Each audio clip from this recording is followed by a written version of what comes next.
नमो अरिहन्ताणं नमो सिद्धाणं नमो आयरीयाणं नमो वज्रायाणं नमो लोय सव्यसाहूनम् एष सुरासुरमणुसन् वन्दितं धोदघायिकं ममलं प्रणमामि वर्धमानं तीर्थं धम्मस्य कर्तारम्। प्रवचन सार जी परिशिष्ट समापन की ओर था। Page number 567।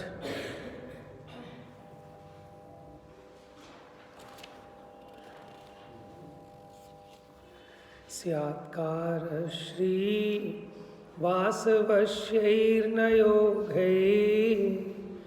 पश्यन्ति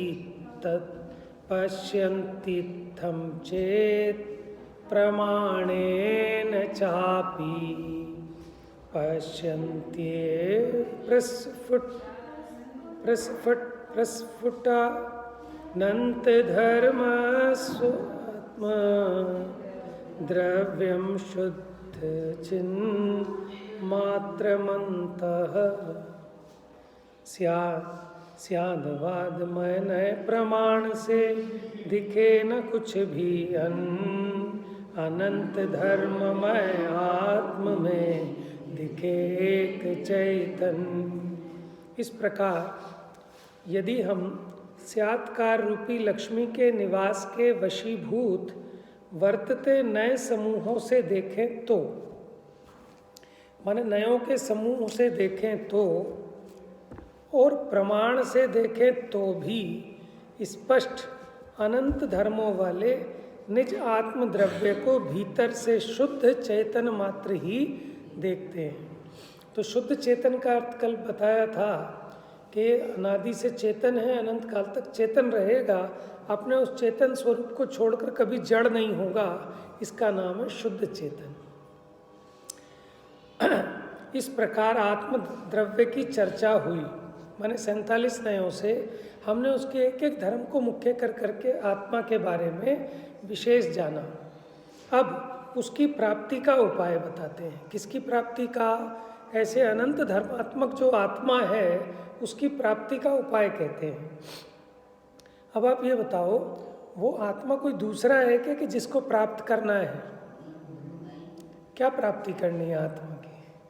मैं आत्मा हूँ, अब उस आत्मा की प्राप्ति क्या करनी है बताओ? करनी है कि नहीं करनी है? करनी है। समझ में आया? वहाँ आत्मा तो है, लेकिन इसके ज्ञान में, श्रद्धान में उसकी खबर नहीं है। जैसे वो हाथ में सोना रख के भूल गया, तो सोना तो है, लेकिन अगर उसकी खबर नहीं है तो वो भीख मांग रहा है। उसी प्रकार आत्मा तो मैं स्वयं हूँ। यहाँ प्राप्ति का मतलब है कि यही आत्मा मैं हूँ, ऐसी प्रतीति सहित, ऐसी श्रद्धा सहित उसी अंतर्मुख स्वरूप में लीनता, उसका नाम है आत्मा की प्राप्ति। अथवा उसको हम यूँ कहें सम्यक दर्शन, सम्यक ज्ञान, सम्यक चारित्र।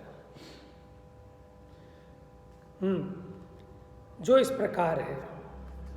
अनादि पौद्गलिक कर्म निमित्तक मोह भावना के प्रभाव से चक्कर खाती आत्म परिणति वाला आत्मा, तो कैसा है आत्मा? क्या अनादि काल से पौद्गलिक मोह कर्म के उदय के निमित्त से जो मोह रूप भाव हो रहा है इस जीव को, उसके प्रभाव से इसकी आत्म परिणति कैसी हो रही है? भ्रमित हो रही है, चक्कर खा रही है।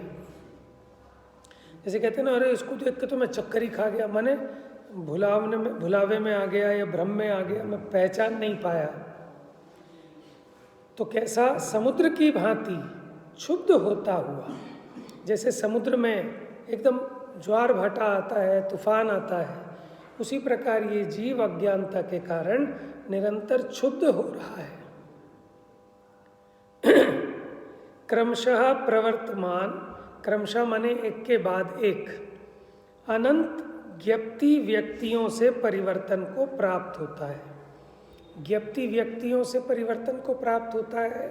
व्यक्ति मतलब पर्याय, ज्ञप्ति माने जानने की क्रिया।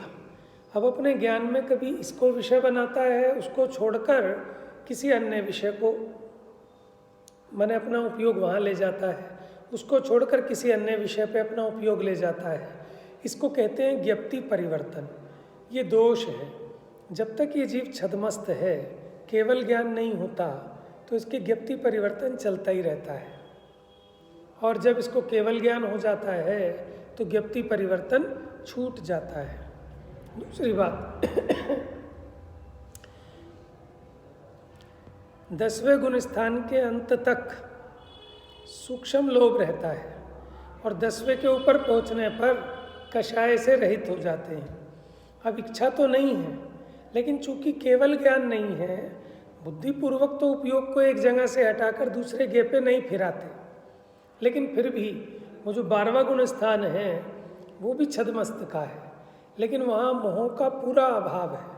ना तो दर्शन मोह है और ना चारित्र मोह है, ठीक है ना।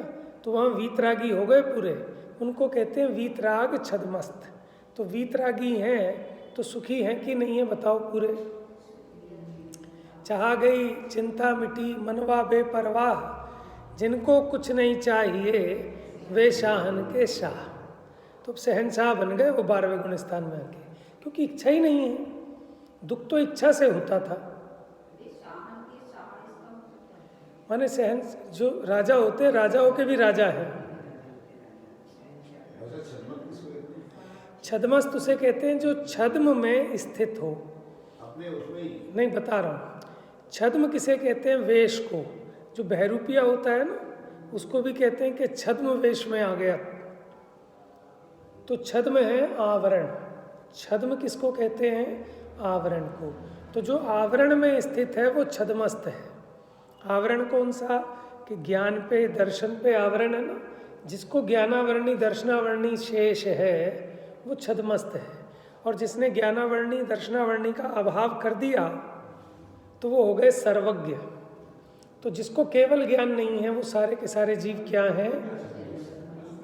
हाँ, अल्पज्ञानी सब आ जाएंगे इसमें। जिसको केवल ज्ञान नहीं है वो सब छद्मस्त है, क्योंकि उनके ज्ञानावरणी का किसी के थोड़ा उदय हो, किसी के अधिक हो, लेकिन है तो अभी आवरण में स्थित ना। उनका ज्ञान अभी निरावरण नहीं हुआ। केवल ज्ञान हो गया तो छद्मस्तपना छूट गया। इसलिए उसकी मैत्री ज्ञप्ति व्यक्तियों के निमित्त रूप। अब वो जो ज्ञप्ति व्यक्तियां होती हैं, माने जो ज्ञान की पर्याय हो रही हैं, उसमें निमित्त कौन है? वो बाहर के ज्ञ।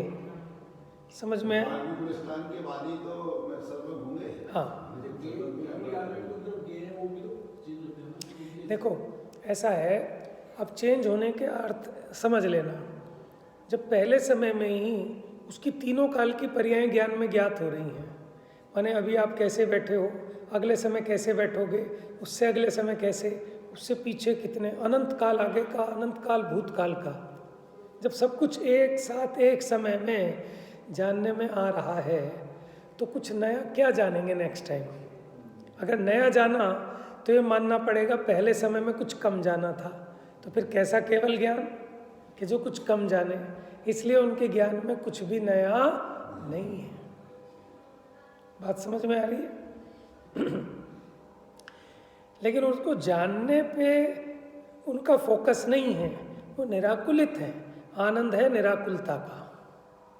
कोई सभी बड़े मजे आ गए होंगे। जितनी फिल्में अभी आनी है 2030 में, ठीक है, वो भी आज ही देख ली होगी उन्होंने ज्ञान में। अरे उनको इच्छा हो तो देखे ना। बात समझ रहे हैं? यही तो गजब है। जिनको इच्छा नहीं है उनको पूरी प्रकृति आके भेंट करती है। अब आदिनाथ स्वामी आहार के लिए निकले, उन्हें इच्छा नहीं है। कोई अपनी कन्याएं भेंट कर रहा है, कोई हीरे मोती भेंट कर रहा है, उन्हें चाहिए ही नहीं। समझ में आया? देखो, कोई पैसा जोड़ रहा है, कोई छोड़ रहा है, सब तरह के जीव हैं। कोई मांग रहा है, कोई दे रहा है। देखो जीवों के परिणाम हैं, ये सब परिणामों का फल है जीव के। देने के परिणाम से उसको ऐसा पुण्य बनता है कि उसको कभी हाथ ऐसे नहीं करना पड़ता, और जिसको मांगने के परिणाम है उसका पुण्य भी खाक हो जाता है, उसके ऐसे ही परिणाम होते हैं कि हमेशा उसे ऐसे ही हाथ फैलाना पड़ेगा। तो अब आप सोच लो, आपको हाथ ऐसा रखना है कि ऐसा रखना है, परिणामों का ही तो फल है। कि आप देखो, कोई तो वो होती है ना आपकी पालकी के ऊपर बैठता है ऐसे पहन के, और कोई उसको अपने कंधे पे ढो रहा है। हमें तो कोई बिठाए वो तो दूर की बात है, हम पहाड़ पे चढ़ा दे ये तो दूर की बात, लेकिन किसी और का बोझा और हो रहा है। तो बताओ, ये पुण्य पाप के फल, ये परिणामों के ही तो फल हैं। ये अपने परिणामों को बता रहे हैं कि जीव ने कैसा परिणाम किया था, इस जीव ने कैसा परिणाम किया था।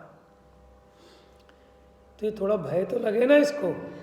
अगर भय ना हो ना तो महापापी हो जाए जीव, क्योंकि अभी रागी है, द्वेषी है, या तो वीतरागी हो तो उसके 18 दोष अभाव हो गए, भय भी चला गया। समझ में है? अगर इसको पुलिस का डर ना हो तो बताओ, सारी चोर ना हो जाए, तो समाज का डर ना हो तो सारे भ्रष्ट हो जाएंगे। तो भय भी इनको जरूरी है। समझ में है? इसलिए नरकों का भय दिखाकर, पापों का भय दिखाकर जीव को पाप से हटाकर धर्म में, पुण्य में लगाया है। बात समझ में? लोग कहते हैं ना, अरे भैया भगवान से तो डर लो, कर्म से तो डर लो। और जो बिल्कुल नहीं डर रहे ना, कहने की बात है, जब उनकी भी मौत सामने दिखाई देती है, अच्छे अच्छे डर जाते हैं। उनका बच्चा कितना ही बड़ा गैंगस्टर हो, उसका बच्चा किडनैप हो जाए, वो भी फिर 1 मिनट में बस अंतर इतना है, किसी को थोड़ा कम डर है, किसी को ज़्यादा डर है। अच्छा बताओ, ज्ञानी ज़्यादा डरते हैं कि अज्ञानी ज़्यादा डरते हैं? अपेक्षा है। समझ में आया ना? टोडरमल जी ने लिखा ना कि भैया, जिस संसार दुख से तीर्थंकर भी डर गए और तुझे डर नहीं लगता तो बड़ा सुभट है। आप बताओ, कहाँ डर रहे हैं अज्ञानी? अज्ञानी तो मस्त है। ज्ञानी डरे इन संसार के दुखों से तो यहाँ से छोड़ के भाग गए, टिके नहीं, डर के मारे चले गए। कहाँ चले गए? सिद्धशिला पे पहुँच गए। अज्ञानी डरता नहीं, यही कुटेगा पिटेगा, नरक में भी, ठीक है ना। तिर्यंच में वो सुने ना अपने राजा का, एक मुनिराज ने कह दिया कि जब तेरे पास 2 दिन शेष हैं, तुझे जो करना है कर ले, और तू 2 दिन बाद मरकर अपने ही घर के पखाने में एक कीड़ा बनेगा। तो उसने आत्मकल्याण वगैरह तो कुछ किया नहीं, अपने बेटे को समझा दिया कि बेटे ऐसे ऐसे, और मैं ऐसे रंग का कीड़ा बनूंगा, और मुझे एक काम करना, सोने की हथौड़ी लाना और उससे मुझे मार देना, ताकि मेरी मुक्ति हो जाए उस कीड़े की पर्याय से। ठीक है, काहे से मारना? सोने की हथौड़ी से, क्योंकि राजा है भाई। तो वैसा ही हुआ, 2 दिन बाद सेठ मरा और वहाँ अपने पखाने में कीड़ा बन गया। अब उनके बेटों ने देखा, वो निकल के आया, और जैसे ही वो सोने की हथौड़ी लेके मारने आया, वापस वहीं घुस गया मल में। तो इसे कहते, देख जीव वहीं आनंद मान रहा है जहाँ जाके जन्म ले लेता है। अब वो भूल गया कि मैं राजा था क्या नहीं था। इसे कहते हैं कि जिस पर्याय को प्राप्त करता है उसी में तन्मय हो जाता है, और वही मस्त है। डर कहाँ लग रहा है उसको? तो ज्ञानी डरता है, पापों से बहुत भयभीत होता है, संसार के इन 5 इंद्रिय के विषय भोगों से डरता है, तभी तो इनसे बचने की चेष्टा रखता है। अज्ञानी कहाँ डर रहा है? हाँ, अज्ञानी इस बात से डरता है कि मेरे पुण्य का जो सामग्री है कहीं उसका वियोग ना हो जाए, अनिष्ट का संयोग ना हो जाए। बात समझ में आए? लेकिन उसके लिए उपाय तो कुछ नहीं करता। उपाय करता है वो भी विपरीत, छल कपट करके रोक लूँगा, झूठ बोल के बचा लूँगा, बेईमानी से हो जाएगा, है ना। तो अब क्या हुआ कि इसको जो ज्ञान की व्यक्ति होती है उसमें बाह्य ज्ञेय निमित्त होते हैं, समझ में? छदमस्त को, इसलिए उसकी मैत्री ज्ञप्ति व्यक्तियों के निमित्त रूप ज्ञेयभूत बाह्य पदार्थ व्यक्तियों के प्रति वर्तती है। क्योंकि अपने को ऐसे ही लगता है ना कि अगर लड्डू नहीं होता तो लड्डू का ज्ञान कैसे होता। समझ में है? अब ये तो होता है ना, जरा खा के देखो कैसा है। अब उसकी प्रीति किस में रहती है? फिर उस लड्डू में, क्योंकि अगर लड्डू नहीं होगा तो फिर वो लड्डू के स्वाद का ज्ञान कहाँ से होगा। तो उसकी मैत्री इन गेयों में, इन विषयों में बनी रहती है। यही कारण है कि शिथिल आत्म विवेक वाला वह अत्यंत बहिर्मुख आत्मा, कैसा है वो आत्मा? अत्यंत बहिर्मुख है। क्यों? क्योंकि उसका विवेक शिथिल है, उसको विवेक नहीं है, माने भेद ज्ञान नहीं है। पौद्गलिक कर्मों के निर्माता राग द्वेष के द्वैत रूप परिणमित होता है, या तो राग रूप या द्वेष रूप। और कैसे हैं राग द्वेष? कि वो पौद्गलिक कर्मों के निर्माता है। जीव को कर्मों का आश्रय बंध ये अपने राग द्वेष के कारण ही होता है। इसलिए उस अज्ञानी आत्मा को आत्म प्राप्ति अत्यंत दूर है। बात समझ में आ गई? तो आत्मा की प्राप्ति अभी है कहाँ? अज्ञानी को तो है ही नहीं। भले ही वो आत्मा तो है, लेकिन उसे उसका ज्ञान श्रद्धान कहाँ है? अब देखो ज्ञानी होने की बात। परंतु जब वही आत्मा प्रचंड कर्म कांड द्वारा, देखो एक है कर्म कांड, गोमटसार जी कर्म कांड, ठीक है, एक है गोमटसार जीव कांड। तो वहाँ जीव के सारे कांड गिनाए, फिर कर्म के कांड गिनाए। वो कर्म कांड में उसके भेद प्रकृतियाँ, कि जीव ने अपने स्वरूप को भूलकर कैसे कैसे कर्म बांधे। तो यहाँ कहते हैं जब यही आत्मा प्रचंड कर्म कांड द्वारा प्रचंडीकृत अखंड ज्ञान कंड से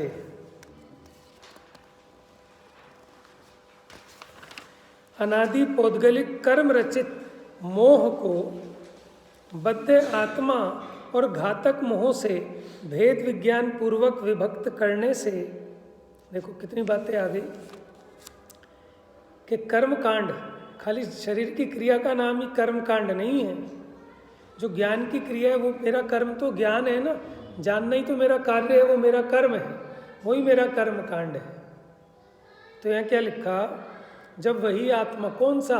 जो अभी अज्ञानी हो रहा था, इंद्रियों के विषयों में जिसकी मैत्री वर्त रही थी, जब वही आत्मा प्रचंड कर्म कांड द्वारा, प्रचंड कर्म कांड मतलब प्रचंड पुरुषार्थ समझ लेना, प्रचंडीकृत अखंड ज्ञान कांड से, माने अपने ज्ञान को पहचान कर, ज्ञान में ज्ञान को ज्ञान जाने नहीं, फिर कहता उसे कौन? ज्ञान की बानगी। तो ज्ञान कांड हो रहा है, ज्ञान की बानगी, सैंपल। तो फिर उसे कौन कहेगा कि ज्ञान है? ज्ञान की पर्याय है, ज्ञान का सैंपल है। 172 तीर्थंकर विधान में ना, कि नहीं 172 गलत बोल रहा हूँ, 170 तीर्थंकर महामंडल विधान। चलिए, हाँ। तो अखंड ज्ञान कांड से अनादि पौद्गलिक कर्म रचित मोह को, देखो एक होता है बद्धे, एक होता है घातक। बद्धे माने जिसका घात किया जाए वो हो गया बद्धे, और जो उसका घात करे वो है घातक।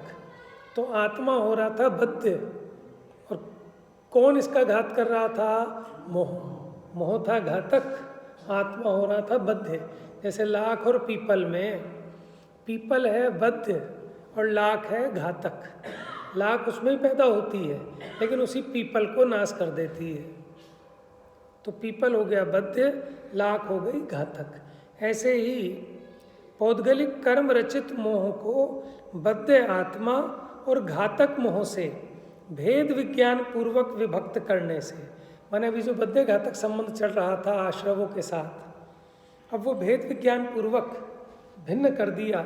वो भेद ज्ञान का जब आरा चला है ना, तो सब आश्रवों से ज्ञान भिन्न हो गया। केवल आत्म भावना के प्रभाव से परिणति निश्चल की होने से, पहले परिणति कैसी थी? चंचल, क्योंकि उपयोग बहिर्मुख था। अब वो अंतर्मुख हो गया आत्म भावना पूर्वक, तो उपयोग कैसा हो गया? निश्चल, अपने में ही निश्चल हो गया, स्थिर हो गया। समुद्र की भांति अपने में ही निश्चल रहता हुआ, पहले भी समुद्र की भांति कहा था, समुद्र की भांति क्षुब्ध होता हुआ, क्योंकि समुद्र क्षोभ होता है उसमें। लेकिन अगर गहराई में जाके देखें तो समुद्र सबसे शांत रहता है। नदियों में तो बाढ़ आती है, लेकिन समुद्रों में बाढ़ नहीं आती। क्षुभित होना माने बेचैन होना। वैसे ये पानी जैसे बॉम्बे गए थे, वहाँ पे पानी है तो हिमालय से आते हैं क्या है? लेकिन कभी बाढ़ नहीं आती उसमें। अच्छा। उसकी एक अपनी मर्यादा है। वो आएंगी लहरें, आगे तक आएंगी, फिर चली जाएंगी, तरंगे उठती रहेंगी, लेकिन अपनी मर्यादा को नहीं छोड़ता समुद्र कभी भी।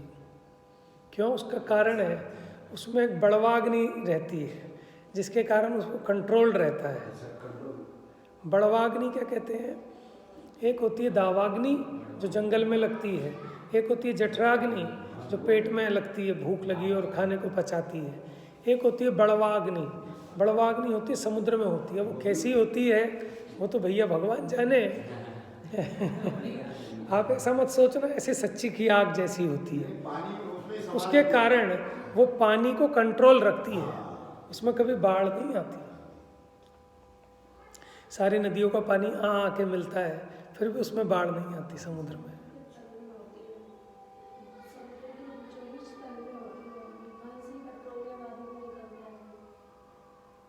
तो अभी कह नहीं सकते कैसी होती है। ठीक है ना? चलिए, तो अपने में ही निश्चल रहता हुआ एक साथ ही अनंत ज्ञप्ति माने व्यक्तियों को ज्ञान पर्यायों में व्याप्त होकर अवकाश के अभाव के कारण परिवर्तन को प्राप्त नहीं होता। देखो, जब एक समय में ज्ञान में सब कुछ ज्ञात हो गया, ठीक है, अब मैं अपने उपयोग को यहाँ से हटा के वहाँ ले जाऊँ, ये अवकाश ही नहीं रहा। देखो, मुझे इधर का भी दिखाई दे और इधर का भी दिखाई दे एक साथ, तो बताओ, अब जरूरत ही नहीं है कि मैं उपयोग को यहाँ से हटा के वहाँ ले जाऊँ। कहाँ ले जाऊँ? जब सारी चीज़ें मेरे ज्ञान में एक साथ एक समय में दिख रही हैं, तो कहाँ से हटाकर कहाँ ले जाना? तो अब ज्ञप्ति परिवर्तन मिट गया। तब ज्ञप्ति व्यक्तियों की निमित्त रूप ज्ञेयभूत बाह्य पदार्थ व्यक्तियों के प्रति उसकी मैत्री नहीं होती। क्यों? पहले तो क्या होता था कि जो ज्ञेय आए वही ज्ञान का विषय बनता था, बाकी छूट जाते थे। तो इसको ऐसा लगता था कि ज्ञेयों से ही ज्ञान होता है, इसलिए वो ज्ञेयों को पकड़ के रखना चाहता था। अब उसको समझ में आ गया, जब एक साथ सब कुछ जानने में आ रहा है, चाहे वो ज्ञेय सामने हो ना हो, तो उसे ज्ञेयों के प्रति मैत्री भी नहीं रहती। इसलिए सुप्रतिष्ठित आत्म विवेक के कारण, माने जो भेद ज्ञान हुआ उसके कारण, अत्यंत अंतर्मुख आत्मा पौद्गलिक कर्मों के निर्माता राग द्वेष रूप परिणमन से दूर होता हुआ अपूर्व ज्ञानानंद स्वभावी भगवान आत्मा को प्राप्त करता है। कैसा है आत्मा? ज्ञान और आनंद स्वभावी।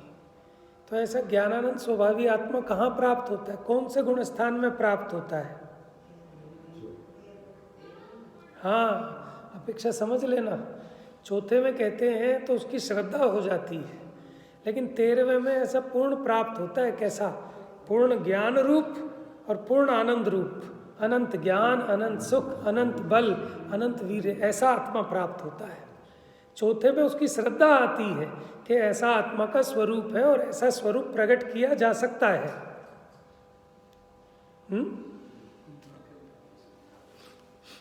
जगत भी ज्ञानानंद स्वभावी आत्मा को अवश्य प्राप्त करे। आइए,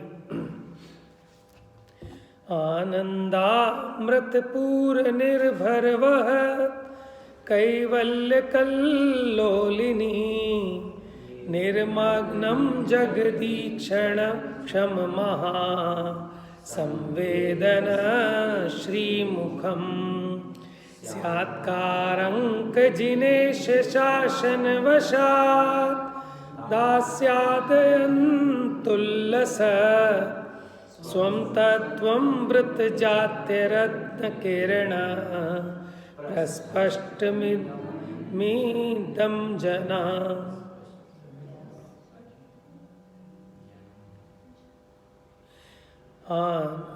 आनंद अमृत पूर से भरपूर जो बहती हुई, अरे केवल ज्ञान रूपी नदी में डूबा हुआ, जो इष्ट है स्पष्ट है उल्लसित है निज आत्मा, स्याद चिन्हित जिनेन्द्र शासन से उसे पहचान लो। आनंद अमृत से, आनंद अमृत के पूर से भरपूर वर्तती हुई केवल ज्ञान रूपी नदी में, माने केवल ज्ञान की अपेक्षा ही बात चल रही है यहाँ, केवल ज्ञान रूपी नदी में निमग्न जगत को देखने में समर्थ महासंवेदना रूपी लक्ष्मी से युक्त उत्तम रत्न किरणों के समान स्पष्ट और इष्ट उल्लसित स्वतत्व रूप निज भगवान आत्मा को संपूर्ण जगत जिनेन्द्र भगवान के स्यादवाद अंकित शासन का आश्रय लेकर प्राप्त करे, उसी के द्वारा हो सकता है। माने कैसा है भगवान का शासन? स्यादवाद चिन्ह से अंकित है, स्यादवाद मुद्रा वाला है। अगर वहाँ अपेक्षा नहीं है तो वो जिनेन्द्र का उपदेश नहीं है। बात समझ में? जिनेन्द्र का कोई भी जो उपदेश है वो स्यादवाद मुद्रा से मुद्रित है। अगर नोट पर वो RBI की वो मोहर ना हो तो उस नोट की क्या कीमत है? फिर तो बच्चों का नकली नोट है। ऐसे ही जिनवाणी का प्रत्येक कथन नयों की भाषा में निबद्ध है, स्यादवाद रूप शैली से उसका वर्णन किया गया। अगर स्यादवाद से नहीं होगा तो वो एकांत हो जाएगा, वस्तु के स्वरूप को बताने वाला नहीं होगा। तो ऐसे भगवान आत्मा को कैसे, ऐसा जो केवल ज्ञान रूप प्रकट हुआ आत्मा, ऐसा आत्मा सभी जगत के जीवों को भगवान के स्यादवाद रूपी उपदेश के आश्रय से प्राप्त हुए, ऐसा आशीर्वचन किया है। आइए नीचे।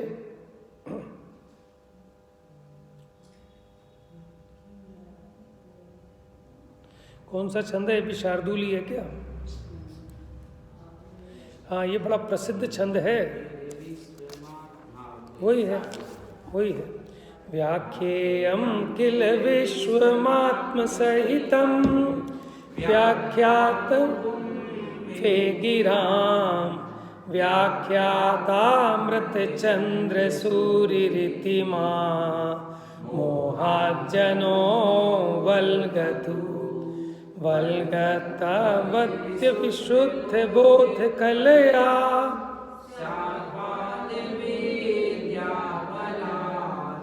लब्धैकं सकलात्मक शाश्वतमिदं स्वं तत्त्वमव्याकुलः। ये बड़ा फेमस छंद है कि जब अमृतचंद्र आचार्य कहते भैया इस मोह में मत नाचो, कि अमृतचंद्र ने इसकी टीका की है।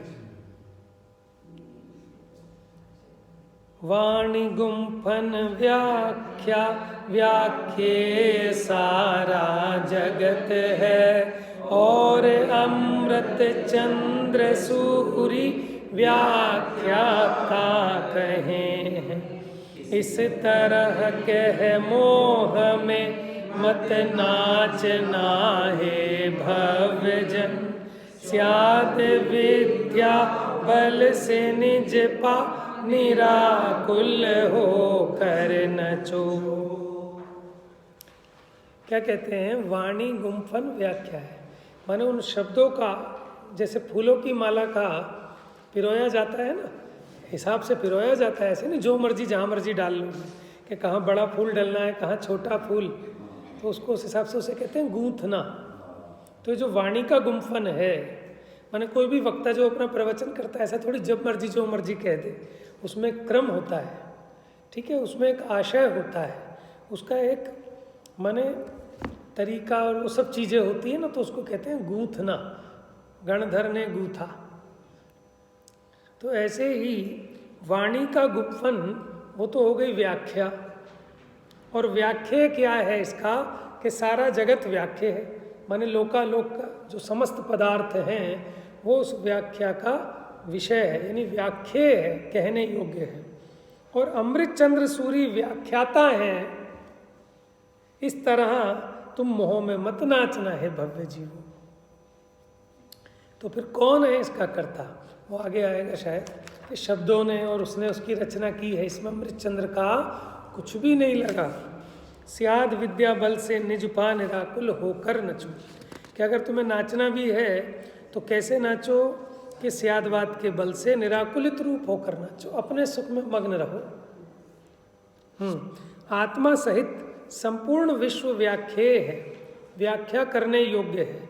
वाणी का गुम्फन व्याख्या है और आचार्य अमृत चंद्र व्याख्याता यानी व्याख्या करने वाले हैं। हे जगत जनों, इस प्रकार कहकर मोह में मत नाचो, किंतु स्यादवाद विद्या के बल से विशुद्ध ज्ञान की कला के द्वारा इस एक शाश्वत स्वतत्व रूप निज भगवान आत्मा को प्राप्त कर अव्याकुल रूप से नाचो, परमानंद परिणति को प्राप्त करो। देखो अकर्ता देख रहे हैं वो अपने को कि मैं कोई करने वाला नहीं हूँ, अपने आप को संबोधन कर रहे हैं वो कि क्या करो कि निराकुल हो जाओ। किन विकल्पों में उलझ गए थे। अरे अमृत चंद्र, ये तेरा स्वरूप नहीं है और तू इसकी व्याख्या करने वाला नहीं है, तो क्या कर कि अपने स्वरूप में आनंद कर। वह ऐसा कह के उन्होंने समेट दिया कि अब भोजन का समय हो गया, चलो आ जाओ। मैंने टोडरमल जी स्वाध्याय कर रहे, उनकी माँ ने कहा कि बेटा भोजन का समय हो गया, आ जाओ। तो 6 महीने तक भोजन तो किया लेकिन कुछ होश नहीं था। लेकिन मैं तो इसे दूसरे प्रकरण में कह रहा हूँ कि अभी ये सब कर रहे थे और अब अंदर से पुकार आई कि अब अपना शाश्वत भोजन करो, स्वरूप में लीन हो जाओ, इन कामों को छोड़ो। तो अब ये छोड़कर पूरा करके अब वो स्वरूप गुप्त हो गए, आएगी अब ऐसा कलश भी। इति गदित मनी चैस्तत्वमुच्चावचम यत् चिति तदपि किलाभूत कल्पमग्नो हुतस्य अनुभवतु तदुच्चैश् चिच्चिदेवाद्य यस्मात् अपरिमिहन किंचित् तत्त्वमेकं परं चेत्। चैतन्य का गुणगान तो उत नाही कम जितना करो, थोड़ा बहुत जो कहा वह सब स्वयं स्वाहा हो गए। निज आत्मा को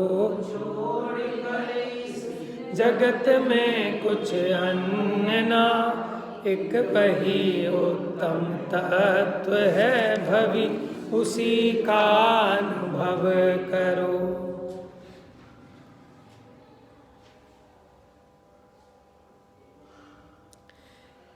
इस प्रकार इस परमागम में अमंद रूप से, अमंद माने होता है तेज, मंद होता है धीमा, अमंद माने धीरे धीरे नहीं, एकदम तेज, बलपूर्वक जो कुछ थोड़ा बहुत तत्व कहा गया है, वस्तुतः वह सब अग्नि में होमी गई वस्तु के समान स्वाहा हो गया है।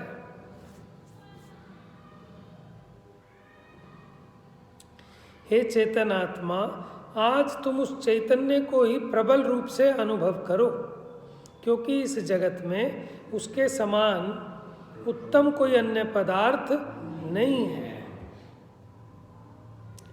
वह चेतन ही परम तत्व है, उत्तम तत्व है, परमोत्तम तत्व है। देखो कहना क्या चाहते हैं, जैसे अग्नि में आप कितनी सामग्री डाल दो, कितना घी डाल दो, कब पेट भर जाएगा उसका? कब कहोगे कि बस करो? अग्नि में डालते ना स्वाहा स्वाहा। अब कितना घी डाल दें कि उसका पेट भर जाए अग्नि का, कि शांत हो जाए? कभी नहीं होने वाली। तो कैसे कह रहे भैया तत्व का निरूपण तो कितना ही कर लो, क्यों? वो तत्व ऐसा अनंत धर्मात्मक है कि वाणी के अगोचर है, समझ में हो ही नहीं सकता पूरा उसका। इसलिए अब क्या करो कि अब बस जितना कह दिया बस करो और अपने स्वरूप में लीन हो जाओ। ठीक है ना? अब इसलिए अब फालतू कहने से क्या लाभ, इसलिए जो परम उत्कृष्ट चेतन तत्व है अब उसी का अनुभव करो।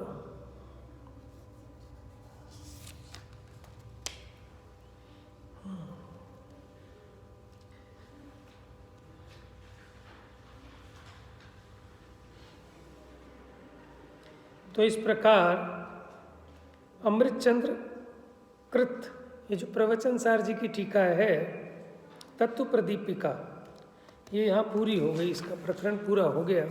अब ये डॉक्टर साहब अपना गे तत्व प्रबोधनी हिंदी टीका लिखी थी इन्होंने, डॉक्टर साहब ने, तो उसका भी एक समापन छंद लिखते हैं, पढ़ते हैं।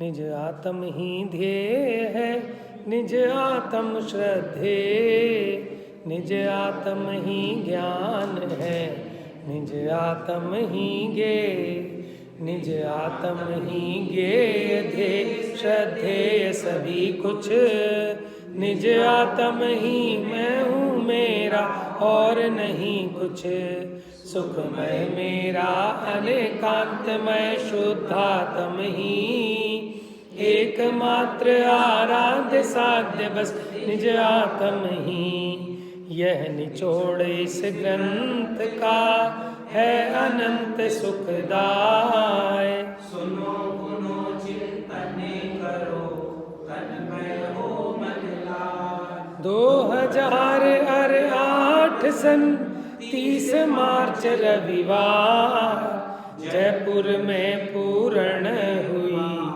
यह टीका। डॉक्टर साहब ने इसका अनुशीलन 2008 में पूरा किया, मार्च में रविवार के, समझे। तो अभी 5 मिनट हम इसका प्रारंभ और कर दे अनुभव प्रकाश का, क्योंकि सुबह से शीघ्रम है ना, चालू तो कर ही देना चाहिए। देखिए पतली सी पुस्तक है, आप लोगों के पास नहीं है, एक इधर दे दिए एक इधर दे दिए, लेकिन इसे तो आप बस ध्यान से सुनो। पंडित दीपचंद जी शाह हुए कासलीवाल, गोत्र उनका कासलीवाल था, और इन्होंने 10-12 ग्रंथ लिखे हैं और बड़े बेजोड़ हैं, अच्छे अच्छे विद्वानों को भी क्लिष्ट लगते हैं। आत्मा की चर्चा प्योर अध्यात्म की, लेकिन है अच्छा तो वो सही है, दे देंगे। तो देखो दीपचंद जी कासलीवाल है, हाँ है। देखो पंडित दीपचंद जी कासलीवाल का थोड़ा सा परिचय देखते हैं। पंडित दीपचंद जाति से खंडेलवाल तथा कासलीवाल गोत्र के थे। जाति थी खंडेलवाल, आपके पास नहीं है, सुन लो, ठीक है। जाति थी उनकी खंडेलवाल और कासलीवाल गोत्र था, पहले गोत्र भी लगाते थे लोग। आप सांगानेर के निवासी थे। जवानी में ही आप आमेर में आकर बस गए, वहीं पर आपने अधिकतर रचनाएं लिखी। आपकी प्रसिद्धि दीपचंद साधर्मी के नाम से रही। आप संस्कृत प्राकृत के उच्च कोटि के विद्वान थे। आपने अनेक प्राचीन ग्रंथों का सार ग्रहण कर तथा उनके उद्धरण देकर रचनाओं का निर्माण किया। उदाहरण बड़े अच्छे अच्छे दिए हैं कि आपको बात समझ में आ जाए उदाहरणों से। यद्यपि आपके जन्म और जीवन के संबंध में कोई विवरण नहीं मिलता, फिर भी अनुमान किया जाता है कि आप पंडित हेमराज पांडे के समय में जीवित रहे होंगे, क्योंकि उस युग के जयपुर राज्य के जैन साहित्यकारों ने काव्य जगत में तथा विशेष रूप से हिंदी खड़ी बोली के, खड़ी बोली क्या होती है, जो हम और आप बोलते हैं ना, वो खड़ी बोली है। और टोडरमल जी ने जो लिखी थी उस समय अपनी खड़ी बोली में लिखी थी, लेकिन वो जयपुर की भाषा वही थी, ब्रज भाषा कहते हैं ढूंढारी। वो ढूंढार उस जगह का नाम होगा तो उसको ढूंढारी भाषा कहते हैं, उसी में इन्होंने लिखी है।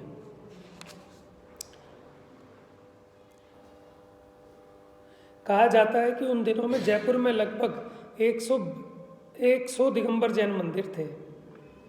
अकेले जयपुर में लगभग 10-12 हजार जैनी निवास करते थे। उस समय के राजा के दीवान ज़्यादातर जैन होते थे। राव कृपाराम तथा शिवजी लाल उस युग के प्रसिद्ध दीवान हुए। प्रधान दीवान अमरचंद जी का नाम राजस्थान में चारों ओर विख्यात है। अब देखो मंगलाचरण है इसमें,